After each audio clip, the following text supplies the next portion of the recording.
Hello everyone, welcome to Focus Weekly. So last 1 week, the things which were there in the news from the module of IR and security, nothing much in security though. Most of the things which were in the news revolves around the dynamics of India-US ties. Important updates are there on the Indo-US ties, both from the perspective of mains and few factual things for the perspective of after PM Modi's recent visit to US. A lot of bonhomie we can see in the present times between India and US. So most of the things which were there last 1 week is from the dynamics of India-US. Other than this, the international body, that is the International Criminal Court, is in the news in the context of US President Trump passed an executive decision against the body, that is ICC, for ICC's decision of issuing arrest warrant against the Prime Minister of Israel, Netanyahu, and the Defense Minister of Israel. So US threatening the judges of the ICC, okay, or threatening those who are doing the investigations, blaming them that they are undermining the national interest of US, okay. So US has threatened them severe or significant consequences, warning those who have done these investigation, warning them that serious consequences they have to face as they are threatening the national security of US. So in this context, ICC is important in the news, and I'm predicting there can be a question on ICC for this year, pre-exam. Third is the third thing which is in the news is the Gaza plan of President Trump, okay, facing a lot of criticism from the Arab world. And fourth thing which is in the news, that US has decided to freeze the aid, and USAID is in the news. So what exactly is the USAID? We'll discuss in this particular video. So let's continue our discussion with the first aspect, that is India-US. And in India-US, the word which probably you can find in your exam is what this trust initiative means. So trust stands for transforming relationship, utilizing strategic technology. Okay. So first thing is the expansion of the abbreviation trust, what exactly it means. Okay. Transforming relationship, utilizing strategic technology. Another important thing which can ask by UPSC is there might be one area which you have to cram this. Okay. Under trust, the focus will be on government to government, academia, and private sector collaboration to promote ties in critical and emerging technologies. So there can be question that out of these, which do not comes under the critical and emerging technology. So second important question is, you have to remember artificial intelligence, semiconductor, quantum technology, biotechnology, energy sector, space, and defense. These are the sectors which are being seen as critical and emerging technologies. So under trust initiative, India and US will going to engage in these sectors. So second important question. Okay. So the key features, first is that we're going to cooperate in the critical mineral sector. Now, these critical minerals are those minerals which are required in these sectors. So these sectors cannot work without the sure supply of the critical minerals. That's why we need to ensure robust supply chain. Okay. So we're going to cooperate in the sector of generating critical minerals. Okay. We are going to launch Strategic Mineral Recovery Initiative, SMRI. So it's a program to recover and process again critical minerals. So you need to know a basic idea that these minerals comes under the category of category of critical minerals, lithium, cobalt, and REEs, rare earth elements. Okay. Now, other than trust initiative, there can be a statement-based question that India is a part of MSFN and MSP. These are the US-led initiative, Mineral Security Finance Network, which US started in 24, and Mineral Security Partnership, which US started in 2023. And India has been induced in both of these initiatives, Mineral Security Finance and Mineral Security Partnership. So this trust initiative has been followed after these two major steps. So there can be a statement-based questions that we have launched SMRI under trust initiative. Yes. Focus will be on the cooperation of critical mineral sector. Yes. It has been followed after India's induction in these two initiatives of US. Yes. So there can be a statement based question. Okay. Other than this, cooperation will going to be in the pharmaceutical sector. Okay. In this also, there's a word which is in the news, which you need to remember, that is active pharmaceutical ingredients. These ingredients require for critical medicine. So we are going to cooperate under trust initiative in the pharmaceutical sector. So we are not only going to cooperate in critical mineral sector, we are also going to cooperate in pharmaceutical sector. India is the world's second largest manufacturer of API after China. Important fact to remember. That is active pharmaceutical ingredients. Okay. Third, we are going to cooperate in artificial intelligence. So again, under trust initiative, this kind of question can also be there. First, cooperation in the critical mineral sector. Yes. Second, in pharmaceutical sector. Yes. Third, in the field of artificial intelligence. Yes. PM Modi multiple times has said that the next century will going to be of AI, America, India, and artificial intelligence. Okay. So significance of trust, this can be a main perspective question. For sure, it will enhance bilateral trade. Okay. It will boost innovation for sure, because we are going to invest in these sectors. Okay. In the beginning, we have discussed that we are going to promote application of critical and emerging technologies. So yes, it will going to boost engagement and innovation in these technologies, diversify supply chains, and for sure we'll able to counter China. Okay. Now, Indian-US collaboration in critical and emerging technology sector. What all major steps being taken by two to collaborate in critical and emerging technology sector? First initiative is on critical and emerging technology, ICET, initiative on critical and emerging technology. This initiative we took place. This initiative we both took on in 2022. So we are collaborating in critical and emerging technology sectors. So first initiative was in 2022 in the form of ICET. Okay. In this, focus will be on artificial intelligence, quantum technology. First thing, ICET. Second, MSP, which I have already told that it's a US-led corporation and India has been made part of this. This also you need to remember. So what all the steps being taken by the two to cooperate in critical and emerging technology sector? First is initiative on language is same, initiative on critical and emerging technology, ICT. So this is the first step. Second is MSP. Third is this CHIPS Act. Okay. So in this, we have created a IT and innovation fund created under US CHIPS Act.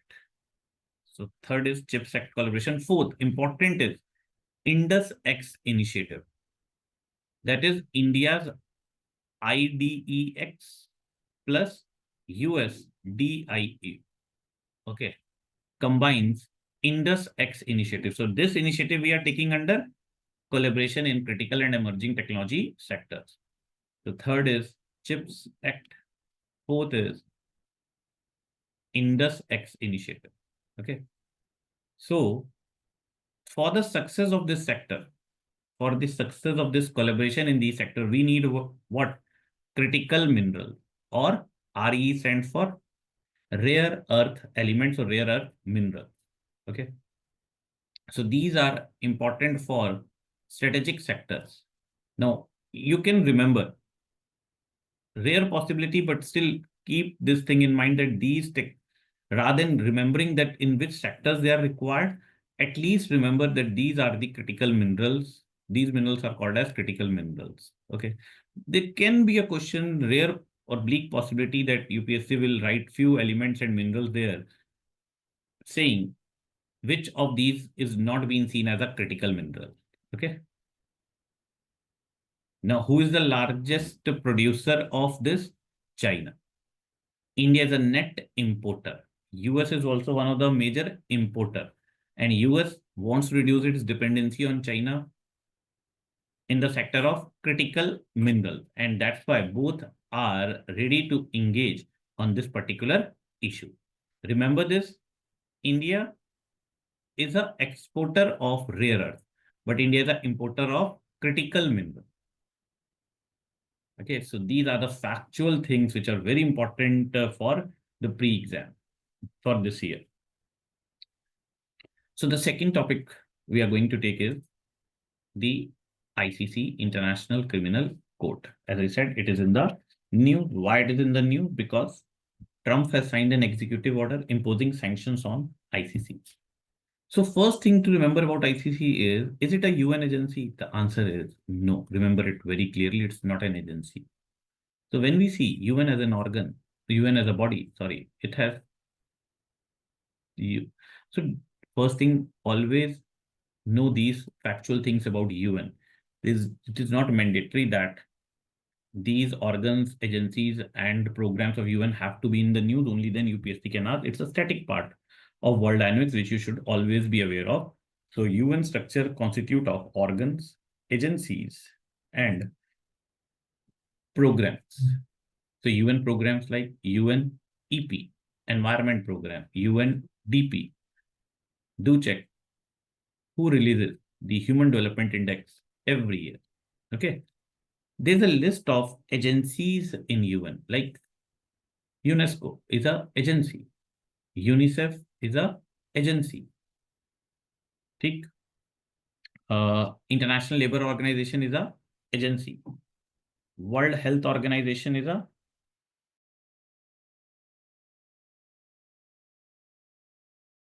agency of UN or not. Giving you as a task to do. You will remember it better. Do check it. But ICC is not an agency.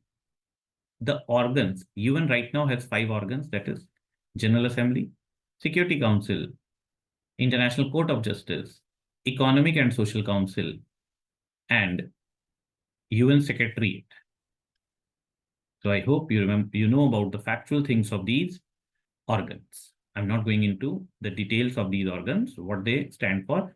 And many times we do get confused between criminal court and court of justice. Court of justice is an organ.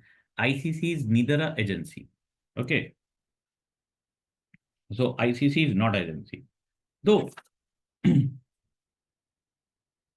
ICC was established in 2001 through Rome Statute. Okay. And Rome Statute was negotiated within UN. Okay, na? It was established in 2001 and this statute was negotiated within UN. So what exactly the status of ICC is? ICC is having a cooperation agreement with UN. Okay.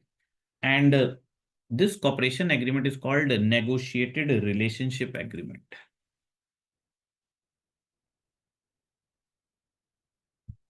So ICC is having a cooperation agreement called a negotiated relationship agreement. Otherwise, ICC is not a agency.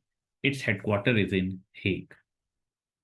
ICJ's headquarters is also in Hague. There's a difference in the function of these two bodies. ICJ is to settle down the dispute between the UN member nations. ICC is to prosecute individuals who are being blamed for war crimes or genocides. Okay, so these two have a totally different objective to achieve. Okay. Now, can UN look forward towards the reports of ICC? Yes, ICC reports can be seen by the UN, okay, General Assembly. So it is having a cooperation agreement, but it is not an agency. Its function, as I said, is to prosecute individuals for war crime. Now, what are the shortcomings of ICC? First, it does not have its own police force to impose its will. Second, main players, US, Russia, China, are not part of it. US has followed a very, US having a very ambivalent attitude towards ICC. US presidents are always very critical of ICC. They do not want a body who they cannot control through UNSC. Okay, Bush took a very hostile attitude towards this particular organization. Uh, in fact, Bush administration passed an act called, as not important for your exam point of view, American Service Members Protection Act, through which they clearly stated this, that ICC does not have any jurisdiction over US military personnel.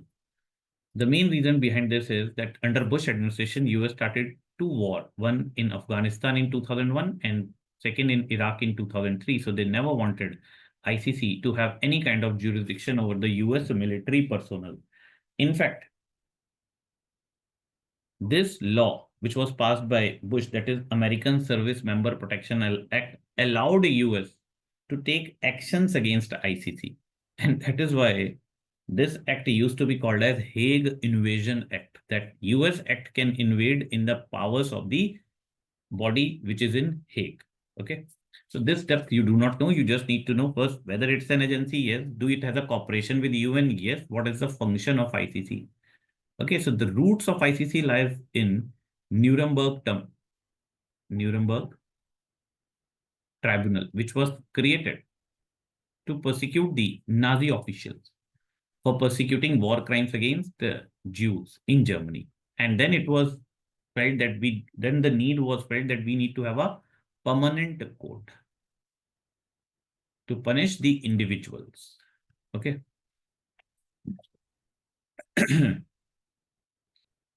So if the domestic courts will not able to bring justice, then ICC can intervene.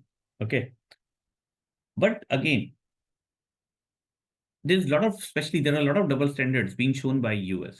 So when ICC issued arrest warrant against President Putin, blaming him for war crimes in Ukraine, this was endorsed by the US government. They welcomed this. But when the same ICC is issuing arrest warrant against the leaders of Israel, okay, US government is saying that this decision is outrageous. So clearly states, rather than sticking to rule of law, they are going for hardcore. They are going for hardcore power politics towards serving their national interest. Okay. So this much information you need to have about ICC, when it was constituted, under which statute it was constituted, what is the function of it, whether they are the members of ICC or not. India is also not a member of ICC. We are not a signatory of Rome Statute. What kind of cooperation it shares with the UN, and the difference between ICC and ICJ. So in this respect, this ICC as an agency is important for this year pre. Okay. Now, third is, how will the freeze on USAID affect the world? So important is to know what exactly this USAID is and how it is going to impact the world. So again, important for pre, बहुत possibility as पर ये पूछे UPSC, United States Agency for International Development. So first thing is the expansion of this term, Agency for International Development. And what US president has done, he has halted foreign assistance. So freeze for 90 days. No foreign assistance will be given from USAID. It's an independent agency of US government. Okay. Civilian foreign aid and development assistance it gives to mainly third world countries.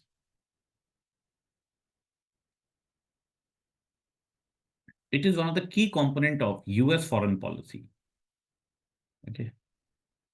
So it's an independent agency of the US government responsible for administering civilian foreign aid and development assistance. When it was established, 1961. To administer humanitarian aid programs. So a lot of aid was going from USAID in Palestine also.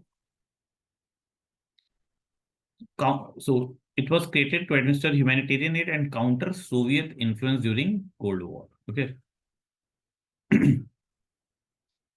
So basically this, you do not have to cram assistance to over 100 in countries of especially third world to alleviate poverty. Okay. Growth, financial assistance, same thing. So you need to remember what you should be aware of what USAID is. So what will be the consequences of this? First, humanitarian crisis it will lead to. Second, geopolitical consequences are also important. First, it will undermine the US influence in the world. It can lead to political instability from where in the areas which are getting a lot of funding, and it will going to strain US alliance with its ally. Right. Other than this, I don't think so there's much to remember from this. Trump's Gaza plan and the role of Saudi Arabia. I guess this we have discussed in the previous lecture. His proposal to acquire Gaza. So the next topic of our discussion is India as a bridge between global north and global south. More important is for mains, but it will never be in the newspaper. There can be a question in pre. I'll tell you. So first thing, Prime Minister in his address, Pravasiya Bharatiya Divas. So important is since when PBD started. PBD is an initiative to reach out to Indian diaspora. What is the meaning of the word diaspora? And to tap the potential of diaspora, India came up with a scheme called OCI, Overseas Citizenship of India.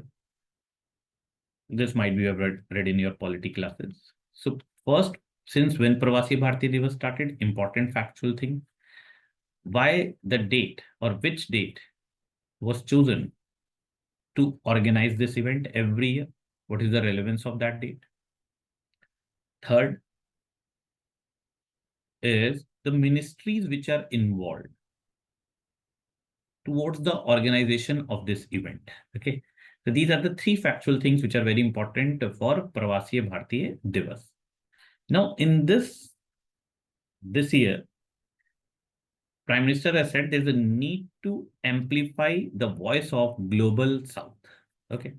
So first thing, what it means, Global North and Global South. Now, since when this terminology has emerged? During the Cold War, the world was divided into the terminology which used to be the terminology which was prevailing in world politics was first world, second world, and third world. US and the Western countries used to be known as the first world countries. Soviet and its satellite states or Eastern European countries used to be known as the second world countries, and Afro-Asian bloc who created non-aligned movement known as third world countries. This terminology replaced with the terminology of global north and global south. There's a difference between geographical north and geographical south. Geographical north and south is based on latitudes, while global north and global south is based on GDP. This is the important thing to know. Okay. Now, in 1980, Brent Commission submitted its report. Okay. Based on the GDP. So Brent Commission or the Brent report, Brent Commission was created to analyze the developmental issues in the world by UN, and they submitted its report known as Brent Report in 1980. In that, he gave a he gave an economic segregation of the world with a line known as Brent line, which you can see in front of you. So this is Brent line.